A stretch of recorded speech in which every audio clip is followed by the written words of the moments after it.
अरे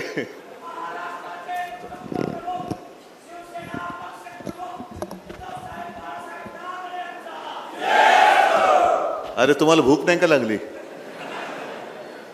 की ताण भूक हरपून आता सगळेजण भाजपाला तडीपार करण्याच्या निश्चयाने मैदानात उतरलेत. कालची सभा पाहिली का?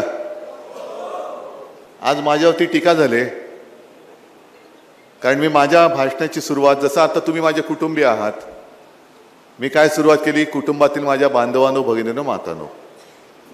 जाहीर सभा असते तेव्हा जे शिवसेना प्रमुखांनी एक पायंडा घालून दिलेला आहे की जमलेल्या माझ्या तमाम हिंदू बांधवांनो भगिनींनो आणि मातांनो,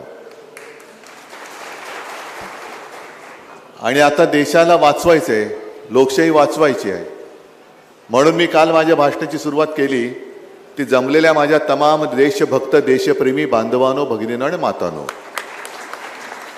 आता हे बोलल्याबरोबर भाजपचे खुळखुळे वाजायला लागले. काही जणांच्या मानगुट्टीवरती जे भूत बसलेले आहे असे मोदी भक्त बोंबलायला लागले की उद्धव ठाकरेंची भाषा बदलली. मला त्या मोदी भक्तांना विचारायचं की तुम्ही देशभक्त नाही आहात का? आम्ही देशभक्त आहोत ना रे, आम्ही सगळे देशभक्त आहोत. अगदी इथे सुद्धा काही मुस्लिम बांधव आले असतील, प्रत्येक सभेत येतात, तेही देशभक्तच आहेत. पण ज्या भाजपच्या खुळखुळ्यांनी माझ्यावरती टीका केली त्यांना मी विचारतोय की तुमचं हिंदुत्व म्हणजे काय? तुमच्या मोदी भक्त तुम्ही आहात की देशभक्त आहात? आम्ही देशभक्त आहोत, आम्ही मोदी भक्त नाही, हे आम्ही उघडपणाने सांगतो. आणि त्याच्यात मला काय लाज वाटण्याचं कारण नाही, लाज त्यांना वाटली पाहिजे कारण त्यांना देशभक्त या शब्दावरती त्यांनी आक्षेप घेतलाय. देशप्रेमी, आम्ही देशप्रेमी आहोत. आणि आता तुम्हाला कळलं असेल की त्यांच्या डोक्यात काय किडे वळवळत आहेत. काल जे मी माझ्या भाषणात बोललो की त्यांनी जी मध्ये आता ते बंद झालंच पाहिजे, कारण आता जर का तुमच्या गावात तसा रथ आला तो तिथल्या तिथे अडवा आणि पोलिसांनी कारवाई नाही केली तर तुम्ही कारवाई करा. तो रथ कोणता? मोदी सरकार. आता आचारसंहिता लागलेली आहे, आता मोदी आणि आपण सगळे एकत्र सारखे आहोत, त्यांना वेगळा नाही आणि आपल्याला वेगळा नाही, चालणार नाही, खपून घ्यायचा नाही. आणि जर त्यांना प्रचार करायचा असेल तर तो सगळा खर्च हा त्यांच्या खात्यामध्ये लावला गेला पाहिजे. तुम्ही सगळेजण इथे तुमच्या समस्या भोगता आहात. मी तर शहरी बाबू आहे, मी शहरामध्ये तुमच्या समस्या वाचतो, ऐकतो, पाहतो. आणि जे जे गोरगरीब त्यांच्या समस्या घेऊन माझ्याकडे येतात त्यांना मातोश्रीवरती मी भेटतो सुद्धा. प्रत्येकांच्या समस्या वेगळ्या असतात, कोणाच्या कर्जाच्या असतात, कोणाच्या शेतीच्या असतात, कोणाच्या आणखीन कसल्या असतात, कोणाच्या राजकीय असतात. पण त्या समस्या मी बघून नुसता घरी नाही बसलो, मी संपूर्ण राज्यभर फिरतोय. आणि आज निवडणुका आता जाहीर झाल्यानंतर आपले जाहीर सभा सुरू होतील, पण त्या सुरू होण्यापूर्वी मी असं म्हटलं की संपूर्ण महाराष्ट्र मला कुटुंबातील एक सदस्य मानतो. मानतात ना रे? मग माझ्या कुटुंबाशी मला बोललं पाहिजे की काय करताय तुम्ही, आणि तुम्हाला विचारलं पाहिजे जे मी करतोय ते तुम्हाला पटते की नाही पटत. पटतंय ना? ही लढाई आहे ती नुसती लढाईची नाही, ही जिंकायची आहे. आणि विशेषतः हिंगोली मतदारसंघ आणि बाजूचा परभणी, तरी परभणीचं आपल्या संजय जाधवचं कौतुक आहे की त्यांना सुद्धा प्रलोभनं दाखवली असतीलच, खोक्यांचे ऑफर झाले असतील, पण तो आपलं मूळ आणि शिवसेना ही आई, त्या आईशी त्यांनी गद्दारी नाही केली. आणि मला आठवते की अगदी सुरुवातीच्या काळात म्हणजे 96 वगैरे साल असेल, जेव्हा पहिल्या प्रथम शिवसेना ताकदीने लोकसभा लढवायला लागली, लोकसभा मतदारसंघ मागायचे कोणते? आपण परभणी घेतला, हिंगोली घेतला, संभाजीनगर घेतला, मुंबईचे काही घेतले होते. हिंगोली परभणी कसं होणार? पण दोन्ही मतदारसंघ, परभणी काय आणि हिंगोली काय, प्रचंड बहुमताने निवडून दिले होते अगदी पहिल्याच फटक्यामध्ये. नंतर थोडंसं काय झालं, दोन्ही मतदारसंघाला एक नाही म्हटलं तर निवडून आलेल्या खासदाराची परंपरा लाभली आणि ते गेले तरी सुद्धा परभणीकर आणि हिंगोलीकर हे शिवसेनेच्या झेंड्याखाली राहिले. आज परभणीची ती परंपरा संजय जाधवनी मोडलेली आहे आणि बाजूला सुभाष बसलेले आहेत वानखेडे, ते पण खासदार होते, थोडे दिवस गेले होते. पण सुभाष, तुमचं मी अभिनंदन एवढ्यासाठी करतो कारण तुम्ही बघितलं इथलं प्रेम आणि तिथलं भाडोत्री प्रेम याच्यात जमीन आसमानाचा फरक आहे. ते जे तिथे गेले ते संपले. म्हणजे अगदी हळद प्रक्रिया प्रकल्प मी मंजूर केला, होय, मी अभिमानाने सांगतो, मीच मंजूर केला तो. पण काही जणांना असं वाटतं की त्यांनी केला, असं अर्ध्या हळकुंडाने पिवळे होणारी लोक ते तिकडे गेले. बघा लावतात का हळद परत लोक तुम्हाला. गद्दारी गद्दारी किती करायची, सगळं काही दिलं, आमदार केलं, खासदार केलं, काही जणांना मंत्रीपद दिली, तरी सुद्धा यांची भूकच शमत नाही. इथल्या पालकमंत्र्याचा उल्लेख केला. मी म्हटलं कोण आहे रे बाबा पालकमंत्री, तर तो पालकमंत्री ज्यांनी सुप्रिया सुळेला शिवी दिली होती. अशी लोक हे बाजूला ठेवतात आणि म्हणे आम्ही हिंदुत्ववादी.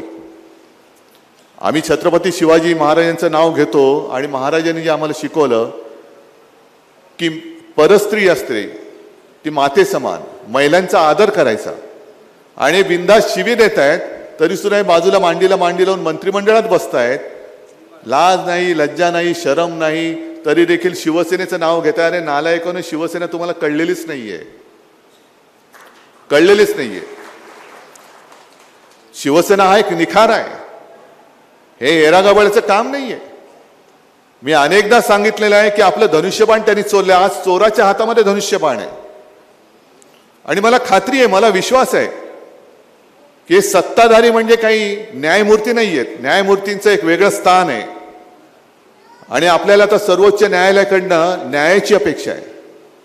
गेल्या आठवड्यामध्ये सर्वोच्च न्यायालयाने राष्ट्रवादीच्या बाबतीमध्ये जो एक निर्णय दिलाय की तुम्ही जर वेगळे झालायत, अरे जो माणूस शरद पवारांसारखा माणूस आज आहे, पूर्ण राज्य पिंजून काढतोय, त्यांनी स्थापन केलेला पक्ष, त्याच्या पक्षाचं नाव चोरता आणि त्याचा फोटोही चोरता.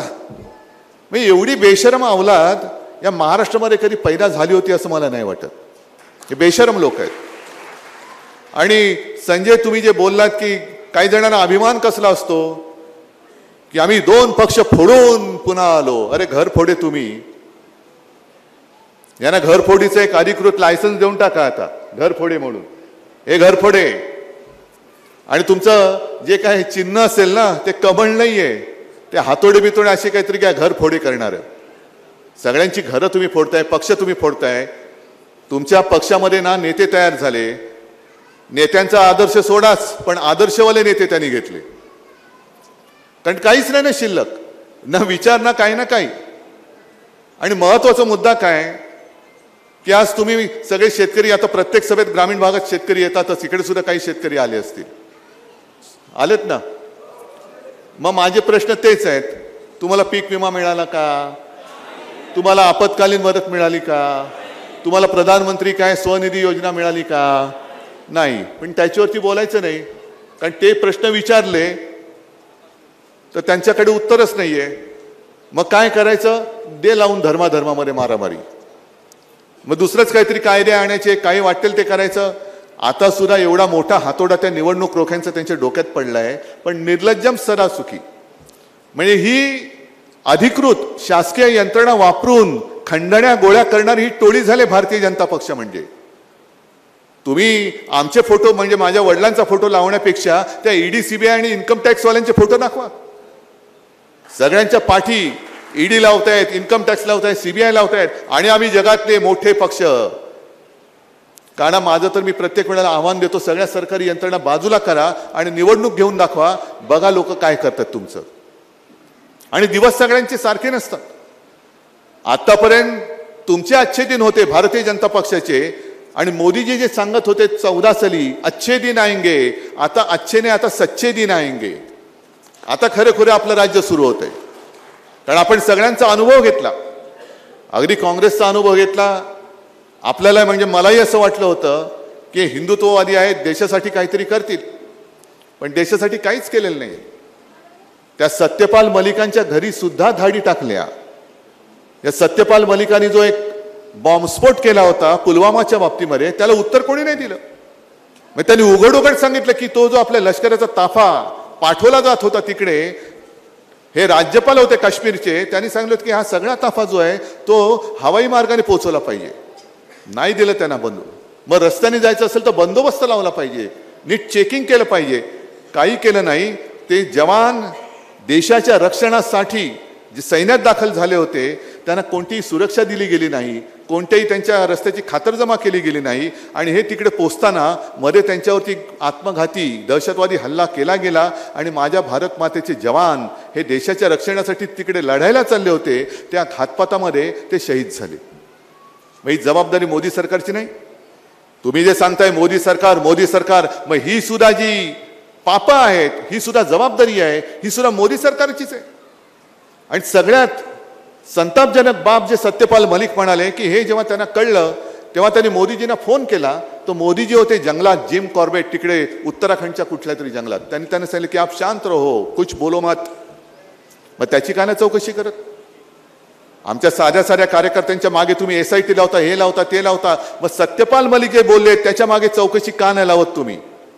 मलिकांच्या घरी तुम्ही पाठवताय, पण ते जे बोलले की यांनी माझ्या देशाच्या जवानांचा घात केलाय तरी सुद्धा आम्ही विसरून जायचं आणि मग उगाच काही ते धर्मावरून मारामाऱ्या करत बसायचं, निवडणूक रोख्यावरनं देश लुटायचा, महाराष्ट्र लुटायचा. शेतकरी तुमचं उत्पन्न आम्ही दुप्पट करणार होतो, झालं दुप्पट. आणि तुमचं उत्पन्न खर्च किती झाला? बियाणं मिळत आहेत तुम्हाला, बोगस बियाणं मिळत आहेत ना, त्याचा खर्च किती आहे? शेतीमालाला हमी भाव मिळत नाहीये, चांगलं बियाणं मिळत नाहीये, खतांच्या किमती वाढल्या, म्हणजे उत्पन्नाचा खर्च वाढलाय तो दुप्पट तिप्पट झाला. पण म्हणजे लागवडीचा खर्च वाढला पण उत्पन्न जे व्हायला पाहिजे होतं ते नाही वाढत आहे. ह्या सगळ्या ज्या गोष्टी आहेत, एक बरं आहे की आता थोडीशी निवडणूक आपल्याला एक अवधी मिळालेला आहे, थोडा अवधी आहे. मी कुटुंबाशी बोलताना तुम्हाला सगळ्यांना सांगतोय की जिंकणार तर आपण नक्कीच. कारण काल मी जो एक नारा दिला आहे की अबकी बार भाजपा तडीपार, हा नारा गावागावात घुमला पाहिजे. जसं 50 खोकेचा नारा घुमला त्याच्याबरोबर हा नारा घुमला पाहिजे. नुसतं जाऊन प्रचार करणं, मी प्रचार सभेला पुन्हा येणारच आहे, पण तुम्ही सगळे जे कुटुंबीय आहात त्यांनी या मोदी सरकारच्या ज्या काही थापा आहेत गेल्या 10 वर्षातल्या, ह्या गाव वाड्या वस्त्या पाड्यांमध्ये जा, बांधावरती जा आणि तिथल्या महिलांना समजून सांगा की बघा कसं फसवलं जातंय.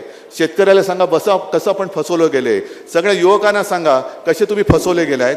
आणि यांचा एकदा हा खोटेपणाचा बुरका फाडला. मला नाही वाटत मोदीजी काल म्हणालेत की विरोधक 2029 मध्ये अडकलेत, म्हणजे त्यांना 24 ते जिंकले असंच वाटतंय, पण 2029 मध्ये विरोधक अडकलेत. आम्ही 2047 साली पण येणार आहोत. मोदीजी तुमच्या खोटेपणाचा बुरका फाटलेला आहे. तुम्ही 2047 तर सोडाच, 5047 पर्यंत भाजपा पुणे या देशात सत्तेवरती नाही येणार. एवढे 100, 200, 300, 500 वर्ष यापुढे या देशात भाजप नावाची जी कीड लागलेली आहे ती आपल्या देशात आणि खास करून या महाराष्ट्रामध्ये पुन्हा वळवळणार नाही. आणि ती जबाबदारी मी तुमच्यावर टाकतो आहे. हा मतदारसंघ शिवसेनेचा बालेकिल्ला आहेच, कोणत्याही परिस्थितीत तो आम्ही जिंकणारच. पण केवळ बालेकिल्ला आहे म्हणून आम्ही काही नाही केलं तरी जिंकणार या भ्रमात न राहता यावेळेला जो उमेदवार आम्ही देऊ, शिवसेना देईल, तो उमेदवार समोर कोणीही उभा राहिला, गद्दार तर राहिलाच पाहिजे. माझ्या मते गद्दाराने राहावंच उभं. त्याच्या 4 मुंड्या चित अगदी डिपॉझिट जप्त करून शिवसेनेचा आणि महाविकास आघाडीचा आपला खासदार निवडून आल्याशिवाय राहणार नाही ही खात्री मला वाटते. उन्हाचं एवढं तुम्ही थांबलात, गरमी सुद्धा खूप होते, त्याच्यामुळे जास्त काही मी तुम्हाला ताटकळून ठेवत नाही. पण तुम्ही सगळेजण माझ्या बरोबरीने देशाच्या लढाईसाठी मैदानात उतरलाय, त्याच्याबद्दल तुम्हाला खास धन्यवाद देतो. सगळ्यांना शुभेच्छा देतो. जय हिंद, जय महाराष्ट्र. एबीपी माझा, उघडा डोळे बघा नीट.